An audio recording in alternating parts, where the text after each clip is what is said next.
Стол, холодильник, саундбар. Нет, это не случайный набор слов. Это 3 слова, которые можно описать героя этого ролика. Встречайте, мультимедийный стол-холодильник Skywars. Да-да, ссылочка на него уже в описании, как раз чуть ниже пальца вверх, на который вы уже нажали. Правда же? Этот мультимедийный стол как раз тот случай, когда и одного взгляда достаточно, чтобы понять, что это крутая вещь, в которой продумано абсолютно все, что только можно продумать. И прежде всего дизайн. Выглядит дорого и современно. Черная стеклянная столешница, боковые стенки в цвет красного дерева, скрытые ручки-карманы, а еще углы. Когда дома маленькие дети, да и когда детей нет, а ты просто частенько в них вписываешься, важно, чтобы они были скругленными, ибо острые и выступающие могут стать причиной появления новых синяков. Сбоку у нас интерфейс USB, 2 USB порта и один разъем 3,5 мм. Верхний порт подходит и для соединения стола с внешним устройством, и для зарядки. Нижний только для зарядки. Есть, конечно же, и панель управления, но о ней чуть позже. Второй момент, о котором подумали в компании – еда и напитки, которые всегда под рукой, а не где-то там на кухне, куда еще нужно дойти, когда так лень это делать. Все дело в том, что в этом компактном, на первый взгляд, столе, а с такими габаритами некомпактным его не назовешь, аж 130 литров полезного объема холодильного отделения. Для удобства есть 2 выдвижных ящика с доводчиками и стеклянными перегородками, чтобы продукты не претендовали на место друг друга. А еще есть вот такой вот лоток для мытых фруктов или ягод. Конечно, кастрюлю борща вы сюда не поставите, не для этого предназначено. А вот овощи, фрукты, снеки, винишко и любые другие любимые напитки, которые неплохо бы держать под рукой, легко. Тем более, что благодаря управлению каждый из ящиков можно настраивать так, как нужно. В одном можно охлаждать и хранить продукты при температуре от +1 до +14 градусов, а другой превратить в винный шкаф или отключить, или хранить в нем масочки всякие, баночки красоты, лекарства и так далее. Настроить все это можно на верхней зоне панельки управления. Тут же можно включить умный режим, который сам выбирает нужную температуру. Блокировка сенсорных кнопок происходит автоматически. Теперь о сердце и потреблении электроэнергии. Все-таки красота красотой, а вот расстраиваться, когда придет квитанция, точно никто не хочет. Так вот, тут у нас один компрессор с электронным управлением и класс энергопотребления А+.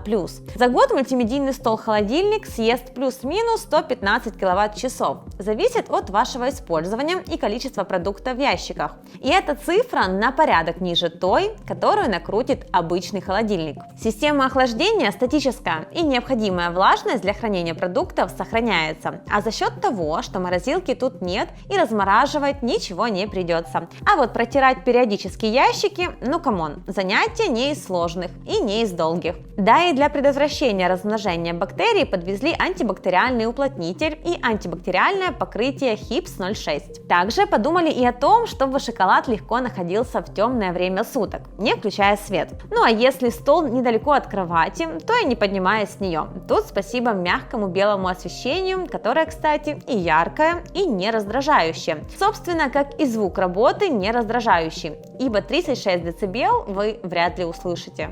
А вот что точно услышите, так это свою любимую музыку. И это пункт номер 3, в котором производитель позаботился о нас, своих потребителях. Для начала посмотрим на заднюю стенку. И согласитесь, уже больше похоже на акустическую систему. И в отличие от портативных колонок, такую точно не потеряешь и точно не будешь искать часами. Внутри спрятались 4 встроенных динамика с суммарной мощностью 40 Вт. И этого более чем достаточно, чтобы устроить отличную дискотеку в доме и при этом немного потревожить соседей. Цифровой аудиочип в тандеме с чувствительными динамиками обеспечивают объемное звучание с хорошим воспроизведением низких частот. Подкрутить частоты по своему усмотрению не получится, но и по дефолту звучит очень достойно.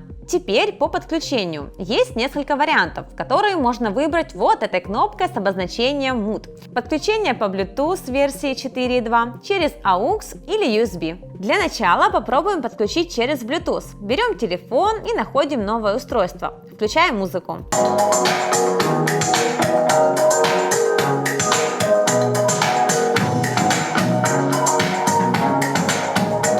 Конечно, полноценно оценить качество звука через ролик сложно, точнее невозможно, но поверьте, тут звучит хорошо. Для переключения треков не нужно каждый раз брать в руки телефон, можно сделать это и на второй зоне управления на панели. Тут же можно и громкости добавить от 1 до 16, чтобы точно все услышали, что у вас вечеринка, а также включить, поставить на паузу или выключить воспроизведение. По дефолту выбран 8 уровень громкости. Для подключения через AUX вам понадобится аудиокабель 3,5 мм и разъем для подключения наушников.